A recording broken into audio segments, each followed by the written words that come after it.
You're watching WMAR 2 News. The number of people hospitalized in Maryland with severe cases of COVID-19 is back above 1,000. I'm Christian Schaefer with your WMAR 2 News update. That number is at 1,027, according to this morning's report from the State Health Department. The last time there was more than 1,000 hospitalizations in Maryland was April 29th, more than 7 months ago. The rest of the statistics on the coronavirus have still not been updated. State officials say they're still dealing with the impact of a computer network outage, so the positivity rate and the number of people in Maryland who've died from COVID-19 has now not been updated in more than a week.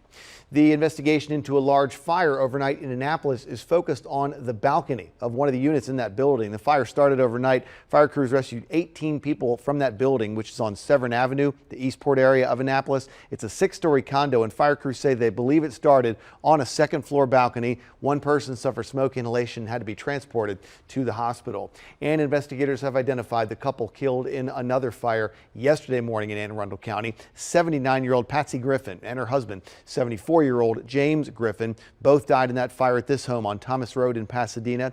Investigators say the fire started in the kitchen around the stove. They're still not sure whether someone was cooking or whether the stove was left on accidentally. One of the couple's sons lived with them but was at work when that fire broke out.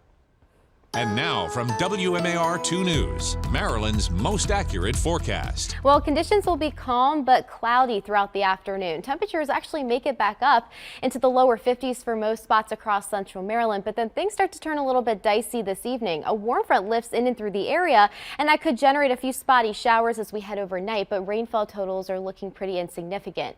But make sure to stay weather aware, especially for the start of the upcoming weekend, as the SPC has issued a marginal risk, a level 1 out of 5 for isolated strong to severe thunderstorms. The biggest threat being damaging wind gusts, and even there is a potential of a few isolated spin-ups, so we'll have to monitor that very closely. I did mention damaging winds will be the primary threat, and winds could actually gust in excess of 40 to even 45 miles per hour for areas along the eastern shore. So that's why wind advisories go into effect starting at 10 o'clock tomorrow morning. And not to mention, we could be talking about near record warmth, a high temperature in the lower 70s as we head into the upcoming weekend. That cold front moves through, and on the back side of it, we're talking about much cooler air filtering in and through the mid-Atlantic region. And then staying above normal as we head into early next week with plenty of sunshine to go around.